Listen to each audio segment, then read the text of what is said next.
तो hello students, welcome back to my YouTube channel commerce and math classes. हमने chapter 10 तक शायद question कर लिए थे।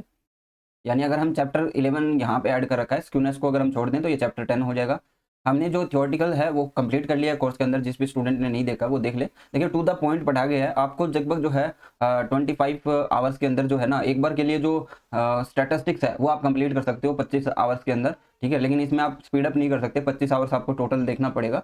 हर चैप्टर को अगर आप लगभग जो है ना एक डेढ़ घंटा भी दोगे तो आराम से हो जाएगा ये। अब जो है न्यूमेरिकल सीरीज स्टार्ट करेंगे हम कोर्स के अंदर। और न्यूमेरिकल सीरीज के अंदर वो क्वेश्चंस करेंगे जो एग्जाम्स में आ चुके हैं और जो एग्जाम्स में आ सकते हैं, और फॉर्मूले। तीन टाइप्स के यहाँ पे हम कवर करने वाले हैं। अब हम पढ़ते हैं आगे स्टैटिस्टिक्स के जो 11 नंबर चैप्टर इंडेक्स नंबर की तरफ। देखिए, पहला क्वेश्चन क्या कहता है। वर्ष 2015, 16 और 2010।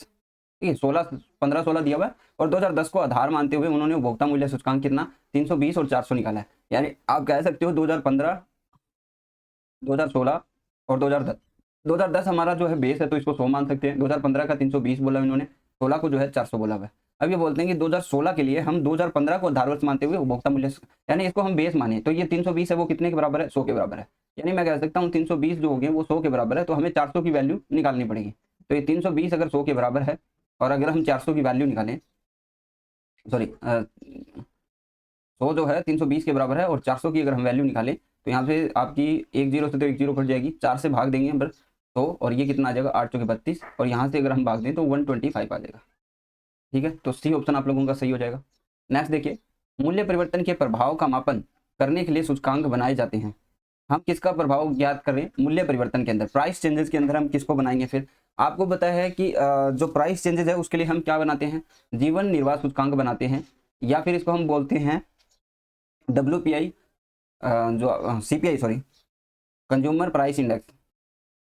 कंज्यूमर प्राइस इंडेक्स, ठीक है। इसको जीवन निर्वाह सूचकांक भी बोलते हैं, कंज्यूमर प्राइस इंडेक्स भी बोलते हैं, दोनों ही आपको ध्यान रखना है। जबकि संगणक में अगर देखें ना, संगणक के अंदर जो है आपको फॉर्मूले से या डॉर्बिस और बाउले से ज्यादा क्वेश्चन पूछे गए हैं। ठीक है, क्वेश्चन नंबर 3 देखिए, मुद्रा की क्रय शक्ति को निर्धारित करने के लिए निर्वाह सूचकांक का प्रयोग किया जाता है। तो आप परचेजिंग पावर निकालने के लिए किसका प्रयोग करोगे, CPI का प्रयोग करोगे, कंज्यूमर प्राइस इंडेक्स का।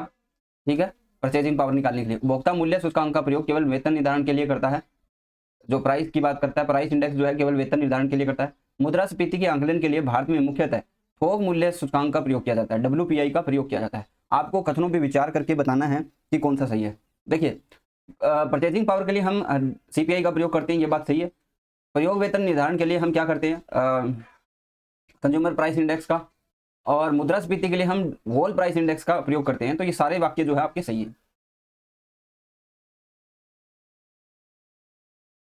निम्नलिखित तालिका 3 वस्तुओं के आधार पर आधार वर्ष और चालू वर्ष के लिए मूल्यों की संख्या दर्शाता है। देखिए ABC दिया हुआ है, यहाँ पे आधार वर्ष दिया हुआ है, संख्या दी हुई है, चालू वर्ष दिया हुआ है, संख्या दी हुई है, ये सारी चीजें दी हुई है।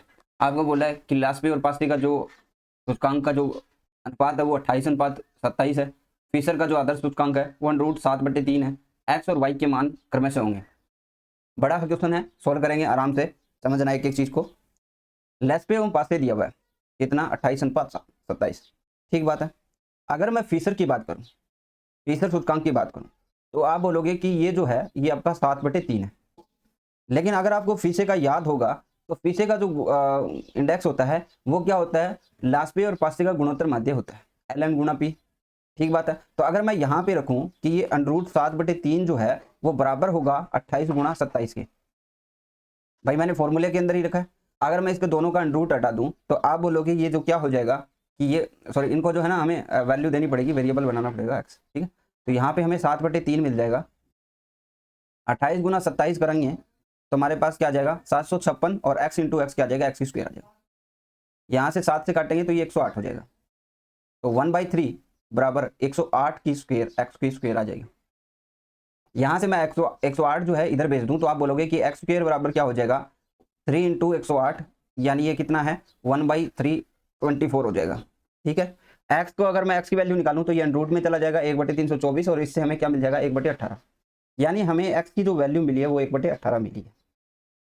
अगर हम y की बात करें, पास्टे का जो सूचकांक है उसकी अगर हम बात करें तो x की वैल्यू हमें मिल गई है। तो 28x दिया था, 27x दिया था, इनकी वैल्यू हम इंडिविजुअली निकाल सकते हैं 1/18 करके मल्टीप्लाई करके।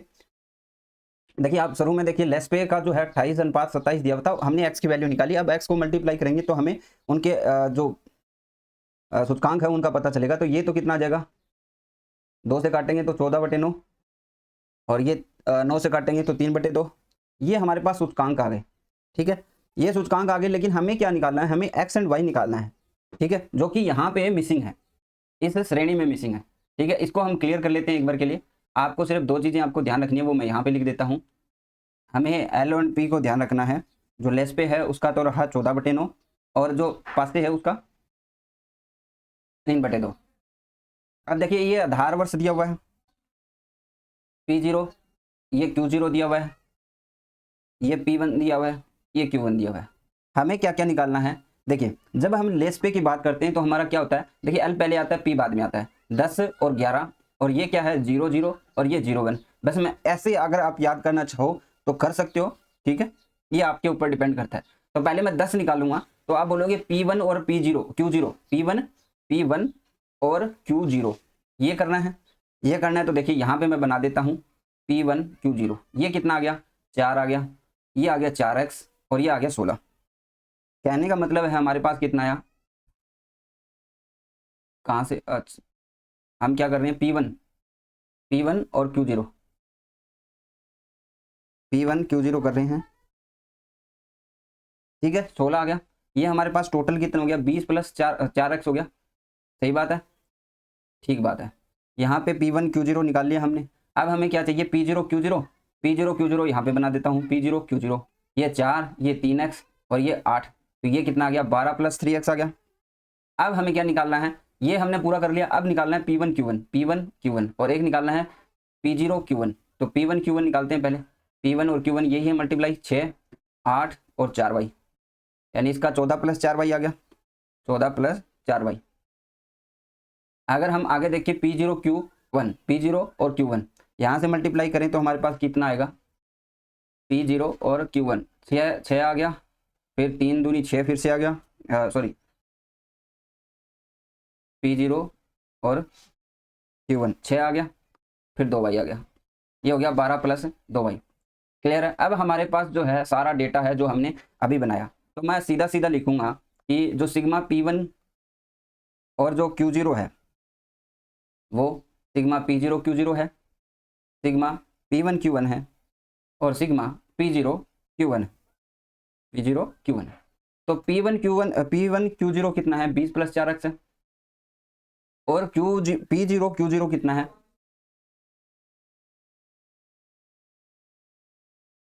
P1 Q1 14 + 4y है। P0 और Q1 कितना है, 12 + 2y। ये मैंने अभी तक जो है आपको कैलकुलेशन करके बनाया। देखिए जो क्वेश्चन लेस पे का है उसकी अगर हम बात करें तो हमारा जो फॉर्मूला है वो 10 बटे कितना है, 00, 10 बटे यहाँ पे 10 दे रखा है, तो देखिए 20 + 4x, 00 कहाँ पे, ये 12 + 3x, और इसके बराबर जो मैंने मान निकाला वो आपको रखना है 14/9। ठीक है, अब इसको सोल्व आउट करना पड़ेगा। देखिए ये जो बड़ा क्वेश्चन है, लेकिन फिर भी मैं आप लोगों को करवा रहा हूँ। यहाँ से हम जो चीज़ें पॉसिबल है उसको हम काट सकते हैं। ठीक है, जैसे ऊपर वाले जो है उसको हम 2 से काट देंगे, 2 से काटेंगे तो ये 7 हो जाएगा, ये 10 हो जाएगा, और ये 2x हो जाएगा।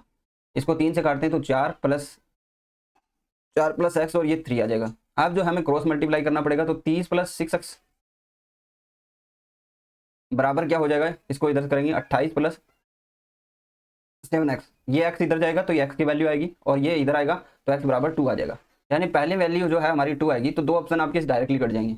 अब हमें y की वैल्यू निकालनी है। y की वैल्यू निकालनी है तो हमें पासे का जो फॉर्मूला अपनाना पड़ेगा, जो कि है 11/01, यानी 11 का P1 Q1 14 + 4y, और 01 कहाँ पे दिया हुआ है, ये 12 + 2y, इक्वल क्या है, 2/3 है। 2/3 है तो इसको हम डायरेक्टली कर सकते हैं। इसको हम छोटा बना सकते हैं। यहाँ से देखो इसको काट सकते हैं, 3/2 था ना, ठीक है 3/2। यहाँ से हम 2 से काट सकते हैं इसको, ये 6 हो जाएगा, और ये क्या हो जाएगा,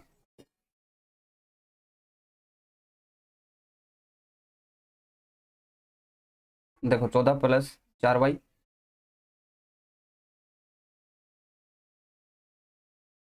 12 + 2y बराबर 3/2, यही दे रखा है। देखो इनको क्रॉस मल्टीप्लाई करेंगे हम, देखिए इनको आपस में पहले 2 से काट लेते हैं, ये 7 आ जाएगा, ये 2y आ जाएगा, यहाँ से काटेंगे हम 6 प्लस से y आ जाएगा। अब इनको कैलकुलेट कर लेते हैं, आसान रहेगा। 6×3 = 18 आ जाएगा, 6×3 = 18 + 3y हो जाएगा, बराबर क्या हो जाएगा 7×2 = 14 + 4y। ठीक है, ये इधर जाएगा तो माइनस हो जाएगा, यहाँ पे y बच जाएगा, ये इधर आएगा तो 18 - 14 क्या हो जाएगा 4। तो y बराबर हमारा क्या आया 4 आया, x बराबर हमारा 2 था, तो हमारा सी ऑप्शन सही हो जाएगा। देखिए बड़ा क्वेश्चन जरूर था, लेकिन मैं एज ए आपको समझाना चाह रहा था, हालांकि ऐसा क्वेश्चन आए ना आए कोई जरूरी नहीं है। ये जो क्वेश्चन है ये बड़े एग्जाम्स में आपको देखने को मिलता है। जैसे हम बात करें इन क्वेश्चन के अंदर, ये जो क्वेश्चन है ये भी एसो के अंदर आया था, एसो 2018 के अंदर आया हुआ क्वेश्चन है। ठीक है, फिर हम जो बात कर रहे हैं ये क्वेश्चन की, ये जो चौथा क्वेश्चन जो हमने सबसे बड़ा जो सोल्व किया, ये भी एसो 2018 के अंदर आया। तो ऐसा क्वेश्चन है ना बड़े एग्जाम्स में आपको देखने को मिलता है, पर पुराने पेपर्स का है तो हमें कर लेना चाहिए ना। आगे हम बढ़ते हैं।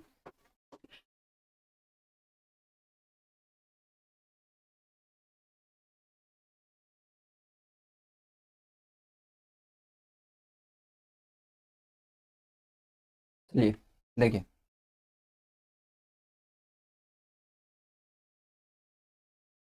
इसको देखते हैं क्वेश्चन नंबर 5 को। ए एंड बी की औसत कीमत वर्ष जो है 2015-16 के लिए सारणी दी हुई है 4, 5, 6, 7। 2015 को आधार वर्ष मानकर दोनों वस्तुओं का संबंधित औसत कीमत क्या होगी, ये पूछा है। दोनों को आधार मानकर हमें औसत कीमत क्या होगी वो हमें निकालना है। देखिए यहाँ पे अगर हम बात करें, हमारे पास चालू वर्ष और आधार वर्ष की दे रखा है। अगर मैं आधार वर्ष की बात करूँ तो सिग्मा P0 हमारे पास कितना है 9, और सिग्मा P1 कितना है हमारे पास, ये आपका 13 है। ठीक है, इसी के बेस पे हमें निकालना है। ठीक है, तो ये क्या हो जाएगा हमारा जो average price of relative method के दौरान निकालना है हमें संबंधित औसत कीमत क्या होगी। तो ये सिग्मा P1/P0, तो हमारा पास कितना आ गया 13/9, यानी ये लगभग 1.45 आ जाएगा। ठीक बात है, यहाँ तक कोई किसी को दिक्कत नहीं है। फॉर्मूला क्या है, मूल्य जो हम एवरेज ऑफ प्राइस रिलेटिव पढ़ते हैं तो इसका फॉर्मूला सिग्मा P1/सिग्मा P0 होता है। आगे बढ़ते हैं। साधारण माध्य विधि का उपयोग करके एक वर्ष के लिए विभिन्न वस्तुओं का मूल्यांकन सूचकांक PON का मान क्या है। PON की बात कर रहा है तो हमें पता है कि जो सूचकांक हम निकाल रहे हैं वो इंटू 100 होगा। पहली चीज तो यहाँ पे अगर हम PON निकालते हैं, जैसे हम P01 निकालते हैं वैसे ही PON दे रखा है, तो यहाँ पे फॉर्मूला क्या होगा सिग्मा P0/सिग्मा PN आएगा ऊपर, आधार वर्ष हमें नीचे लेते हैं P0। ठीक है, तो पहली बात तो आधार वर्ष नीचे होना चाहिए। जो सी ऑप्शन जो है ना वो आपका डायरेक्टली आप काट सकते हो, आधार वर्ष हमेशा नीचे होगा जो कि 0 से डिनोट होता है। ठीक है, यहाँ पे भी हम इसको यहाँ पे इसको सही मान सकते थे, लेकिन यहाँ पे योग नहीं दे रखा। हम किसका प्रयोग कर रहे हैं, साधारण माध्य विधि का प्रयोग कर रहे हैं, जो कि हमने अभी एक क्वेश्चन सोल्व करके देखा है। तो ये नहीं होगा, यहाँ पे ये हो जाएगा सिग्मा PN/सिग्मा P0 × 100। ठीक बात है, चलिए आगे बढ़ते हैं। लेस्पेर का सूचकांक का प्रमुख लाभ यह है कि आधार वर्ष के लिए भार जो है ना वो क्या रहता है, एक समान रहता है। हमेशा क्या रहता है, एक समान रहता है। एसओ 2015 के अंदर आया हुआ क्वेश्चन है। ठीक है, लास्ट वाला भी एसओ 2015 के अंदर ही आया हुआ है। ठीक है, और ये वाला भी एसओ 2015 के अंदर आया हुआ है। पास्ते सूचकांक का आविष्ट करता है। इसमें पास्ते सूचकांक का वो क्या होगा, अधोगामी होगा। ठीक है, ये डाउनवर्ड्स होगा। अगर हम लास्पे की बात करेंगे, लेस्पेर की जो बात करेंगे तो वो क्या होगा, ऊर्ध्वगामी होगा, अपवर्ड्स होगा, ऊर्ध्वगामी। ठीक है, लेस्पे की बात कर रहे हैं हम, पास्ते का पूछा है अधोगामी होगा। आगे आधार स्थानांतरण यानी बेस शिफ्टिंग की बात कर रहा है, और उस विधि का प्रयोग करके हम नया आधार सूचकांक ज्ञात करते हैं। तो हमारे पास क्या फॉर्मूला बनेगा कि ओल्ड इंडेक्स है ना, ओल्ड इंडेक्स नंबर जो पुराना है किसके लिए, करंट ईयर के लिए, वो हम ऊपर लेंगे। करंट ईयर के लिए जो हमने पुराना सूचकांक यूज कर रहा है वो इन बट्टे में क्या हो जाएगा, ओल्ड इंडेक्स नंबर जो कि हमने नए वर्ष के लिए, जो नया बेस ईयर है ना, old index number of new base year, उसके लिए बेस ईयर। ठीक है, ये आपका क्या हो जाएगा इंटू 100। देखो वैसे तो मैंने एग्जांपल्स के साथ करवाया हुआ है चैप्टर के अंदर, लेकिन फिर भी मैं आपको बता दूं न्यूमेरिकल सीरीज के अंदर हम हर विधि का एक क्वेश्चन करेंगे और उसको अंदर जो है एग्जांपल्स के साथ करेंगे, ताकि आप लोग समझ पाओ कि हमें किन चीज़ों का कहाँ पे यूज करना है। ठीक है, तो हमने यहाँ पे क्या लिया वो चीज़ आप समझिए। हमने लिया यहाँ पे जो है ना, हमने old index number of current year लिया है, old index number of current year, और old index number of new base year.